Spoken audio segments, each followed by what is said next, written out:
Penanganan yang tepat dari hipertensi berat itu sangat esensial di dalam mencegah terjadinya kerusakan pada target organ seperti otak, jantung, ginjal, dan vaskular. Yang menjadi hal penting itu adalah seberapa cepat dan berapa target yang harus segera dicapai di dalam penanganan pasien dengan krisis hipertensi. Usaha menurunkan tekanan darah itu haruslah memperhatikan karakteristik permasalahan yang dihadapi oleh pasien per individu dan ada atau tidaknya kerusakan target organ. Untuk hipertensi urgensi, secara umum penata laksanaan pasien dengan hipertensi urgensi itu bisa menggunakan regimen obat oral yang tujuannya untuk menurunkan tekanan darah 160 per 110 mmHg dalam waktu 24-48 jam.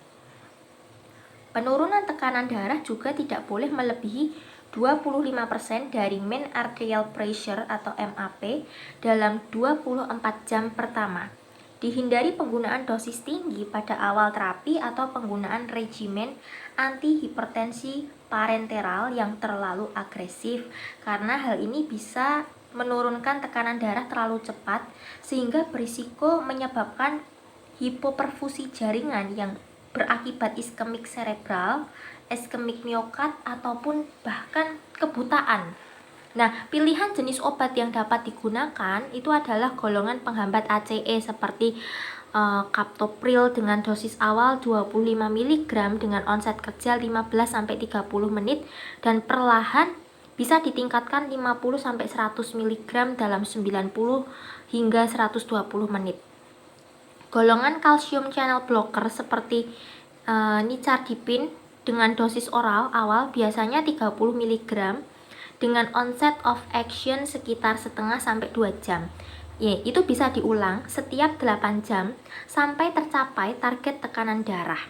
Sebuah studi juga menunjukkan bahwa penggunaan diltiazem SR dengan dosis 200-300 mg sekali sehari itu terbukti efektif menurunkan frekuensi nadi bagi pasien dengan baseline nadi lebih dari 74 kali per M dan menurunkan angka kejadian infak miokard, akan tetapi tidak memberikan efek bradikardia pada kelompok dengan nadi kurang dari 74 kali per M.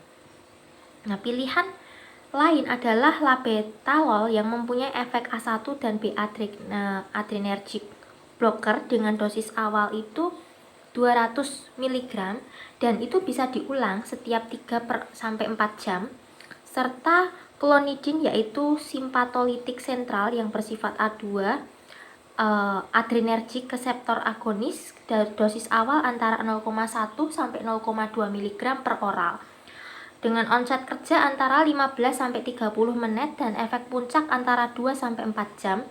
Itu bisa diulang tiap jam sebesar 0,05 sampai 0,1 mg dengan dosis maksimal 0,7 mg. Penggunaan nifedipine saat ini itu tidak lagi direkomendasikan ya. Terutama bila pemberiannya itu melalui cara sublingual. Karena apa? Ya karena efek penurunan tekanan darahnya yang sulit diprediksi dan menyebabkan hipotensi. Nah, kemudian untuk hipertensi emergensi itu membutuhkan perawatan secara intensif di rumah sakit dan memerlukan terapi antihipertensi secara parenteral yang dititrasi sesuai dengan perubahan tekanan darah sehingga membutuhkan pengawasan yang ketat baik terhadap kondisi tekanan darah, perubahan status neurologis, tanda dan gejala lain yang muncul akibat kerusakan target organ, serta produksi urin. Tekanan darah itu harus diturunkan dengan cepat dalam hitungan menit sampai 1 jam. Akan tetapi tidak langsung ke tingkat normal. Target terapi itu untuk menurunkan sampai 25% MAP pada jam pertama dan bila stabil itu bisa diturunkan sampai 160 per 100 dalam 160 atau 100 dalam 2-6 jam ya. Kemudian alternatif lainnya itu menurunkan tekanan darah diastolik sekitar 10-15% atau sampai 110 mmHg dalam 30-60 menit dengan target mencapai normal dalam 24-48 jam. Nah, Usaha untuk menurunkan tekanan darah yang terlalu cepat itu bisa menyebabkan hipoperfusi dan kerusakan target organ. Terapi spesifik ditujukan terhadap kerusakan target organ. Obat antihipertensi kerja cepat yang sering digunakan di dalam penanganan hipertensi emergency itu seperti labetalol, esmolol, fenoldopam, clefidipin, nitroprusid, kemudian nitrogliserin, nisardipin, dan diltiazem. Pada beberapa kondisi, pasien dengan fungsi ginjal yang normal itu bisa mengalami kekurangan cairan yang dikarenakan proses natriuresis sebagai akibat dari hipertensi itu sendiri. Dalam kondisi ini, bila tidak ada tanda-tanda overload cairan, maka bisa dipertimbangkan pemberian infus normal selin secara intravena untuk menekan sekresi renin dan mencegah hipotensi, yang manakala reaksi dari regimen obat yang bersifat vasodilatasi mulai bekerja. Pada pasien dengan diseksi aorta, secepatnya tekanan darah sistolik itu harus segera diturunkan hingga mencapai kurang dari 120 mmHg dan MAP itu kurang dari 80 mmHg dalam waktu 5-10 menit dengan pengobatan awal menggunakan B-blocker untuk menurunkan impuls tekanan DP atau DT. Terdapat berbagai sediaan varian antihipertensi kerja cepat untuk keadaan hipertensi emergency yang akan dijelaskan beberapa. Di antaranya saya akan jelaskan yang pertama itu adalah labetalol, yaitu merupakan kombinasi A1 adrenergic reseptor dengan non-selektif B adrenergic reseptor dengan waktu paruh obat sekitar 5,5 jam yang kemudian itu memelihara cardiac output dan menurunkan tahanan total perifer tanpa menurunkan aliran darah perifer dan menjaga aliran darah di cerebral, ginjal, kemudian koroner tetap konstan ya. Jadi labetalol itu diutamakan pada penderita ensefalopati hipertensi dan lebih dipilih pada kondisi iskemia miokard, diseksi aorta, dan juga stroke iskemik yang akut. Kemudian yang kedua itu nicardipin, itu merupakan dihidropridin derivat dari kalsium channel blocker dengan aktivitas vasodilatasi dari cerebral dan koroner. Dengan selektivitas kardiovaskular dan aktivitas vasodilatasi koroner yang tinggi, sehingga memiliki keuntungan terapi dalam meningkatkan stroke volume dan aliran darah koroner. Sehingga membantu pada pasien dengan penyakit arteri koroner dan gagal jantung kongestif.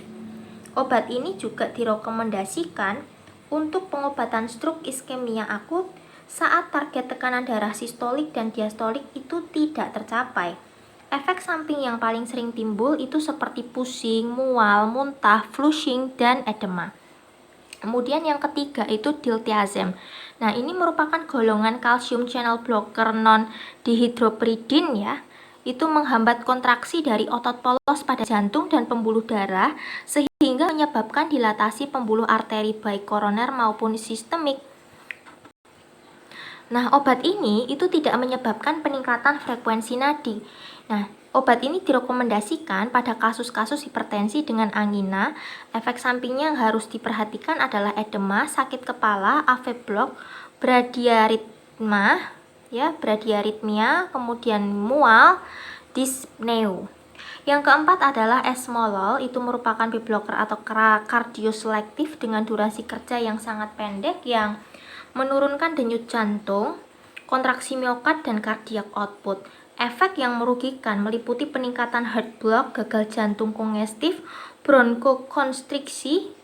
Kemudian harus sangat hati-hati juga dalam penggunaan bersama dengan nitrogliserin pada pasien infak miokard.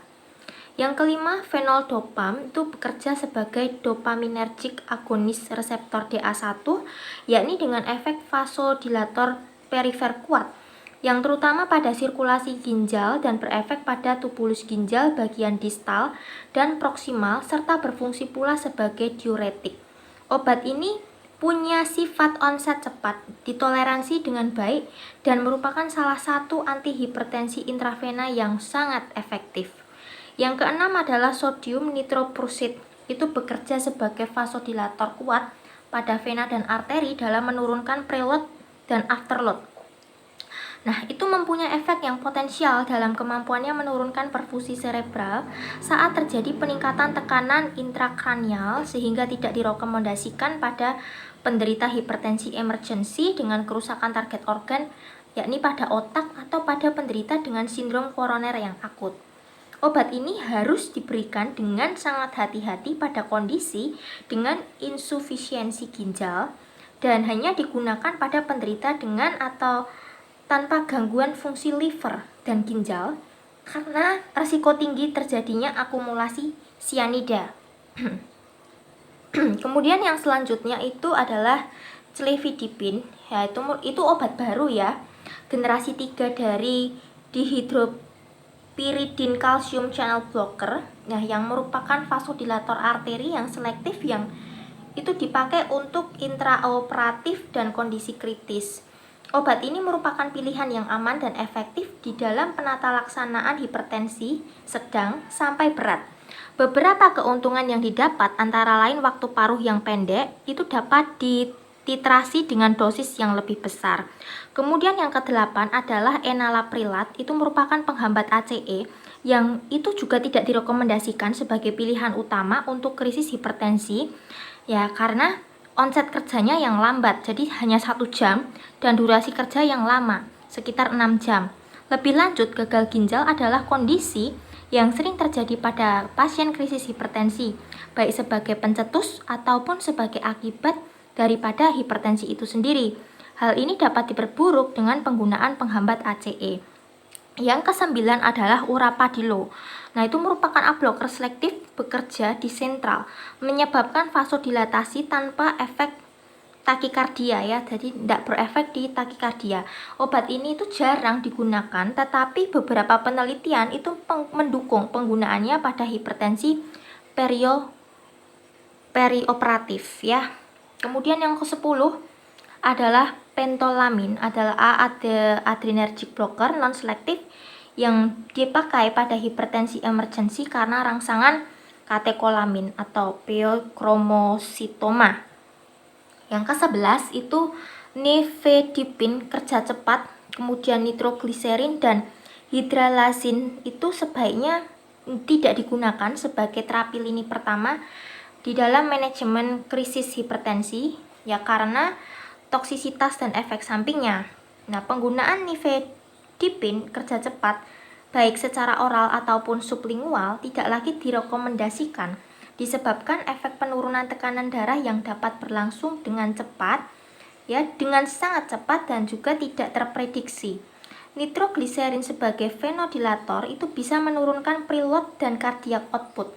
Sedangkan hidralazin adalah vasodilator arterial yang bekerja dengan waktu paruh yakni sekitar 10 jam, sering digunakan pada pasien dengan kondisi hamil karena meningkatkan perfusi ke janin dan tidak seperti ACE inhibitor yang teratogenik dan dikontraindikasikan pada wanita hamil. Terhadap seluruh penderita hipertensi secara umum tentunya diharapkan tenaga medis itu bisa memberikan edukasi yang baik untuk memperbaiki kepatuhan pasien terhadap terapi, kemudian memotivasi pasien untuk melakukan pola hidup yang sehat, seperti berolahraga teratur, menghentikan kebiasaan merokok, mengurangi asupan garam dan alkohol. Kemudian pasien hipertensi dengan risiko kardiovaskular yang tinggi itu juga harus diobati dengan lebih agresif dengan pengawasan tekanan darah juga yang tentunya lebih ketat.